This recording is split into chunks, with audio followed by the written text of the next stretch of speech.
এজন ট্ৰাক চালকৰ মাহিলী উপাৰ্জন 10 লাখ টকা। ট্ৰাক চালকজনৰ আছে 1.5 কোটি টকীয়া BMW, আছে 1 কোটি টকা মূল্যৰ বিলাসী অট্টালিকা। এয়া কেনেকৈ সম্ভৱ? গোটেই জীৱন ট্ৰাক চলাই হয়তো 1 কোটি উপাৰ্জন কৰা অসম্ভৱ।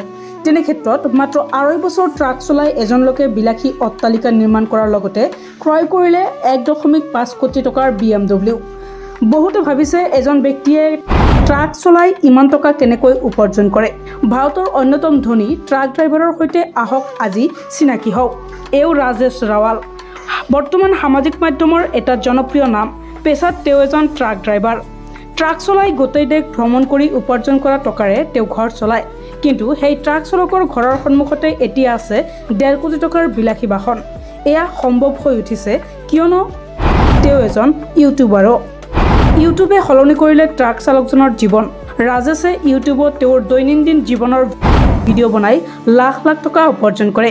ঝাৰখণ্ডৰ জামতৰাৰ নিবাসী ৰাজেশে বিশেষকৈ খাদ্য বনোৱা ভিডিঅ'ৰ বাবে তেওঁ বিখ্যাত।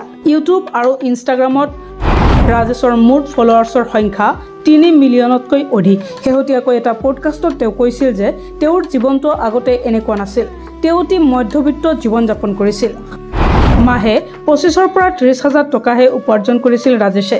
ইউটিউবত ভিডিঅ' ভাইৰেল হোৱাৰ পিছতে বৃদ্ধি পালে ৰাজেশৰ উপাৰ্জনৰ পৰিমাণ। বৰ্তমান ৰাজেশে প্ৰতিমাহে 10 লাখ টকা উপাৰ্জন কৰি আহিছে আৰু সেই টকাৰে 1.5 কোটি টকীয়া BMW কিনিছে ৰাজেশে।